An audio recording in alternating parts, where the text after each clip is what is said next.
नवीन खुबा बसवायला लागला, हात मोडला. आणि लोकसभेच्या निवडणुकीमध्ये मला प्रचारात कुठं काही बाहेर येता आलं नाही. आणि विधानसभेच्या निवडणुकीत सुद्धा जेवढं लोकांच्या पर्यंत पोहोचायला पाहिजे होतं ते मी पोहोचू शकलो नाही. आणि याचाच फायदा ज्यांना आम्ही 10 वर्ष कारखान्याचं चेअरमन केलं, 8 वर्ष मार्केट कमिटीचं सभापती केलं, मान दिला, सन्मान दिला. आता अपेक्षा असणं हे स्वाभाविक आहे, पण त्या काळामध्ये मग देश स्तरावर, राज्य स्तरावर बदललेलं राजकारण, त्याचा फटका बसला आणि मला पिंपरी दुमाला मधून तुम्ही 42 मतांनी गावाने मागे ठेवलं. ठीक आहे, मी नाराज नाही झालो. या वेळेला काय झालं काय माझं मलाच कळलं नाही.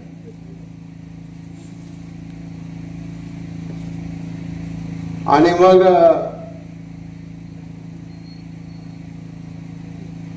म्हणजे जास्त नाही पण थोडं वजन माझं राज्यात कमी झालं. तुम्ही सांगितलं 50 कोटी रुपये दिले, नवीन काही कामं तुम्ही आता सांगितली, आणि मग मला जसं निवडून दिलं तुम्ही, तसं तुम्ही अमोल कोल्हेने निवडून दिलं होतं. त्यानेही बरीच कामं केली असतील गावात, आणि 1 रुपयाचं काम नाही केलं.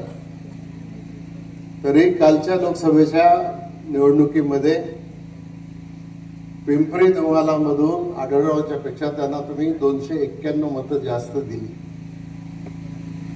पण ज्याने काम नाही केलं त्याला आपण पाठिंबा दिला. आढळराव काम करत होते, तुमच्यात येत होते, बसत होते, आणि त्यांचा पराभव झाला. पण आज दिल्लीच्या स्तरावर, पार्लमेंटच्या स्तरावर, केंद्र सरकारमध्ये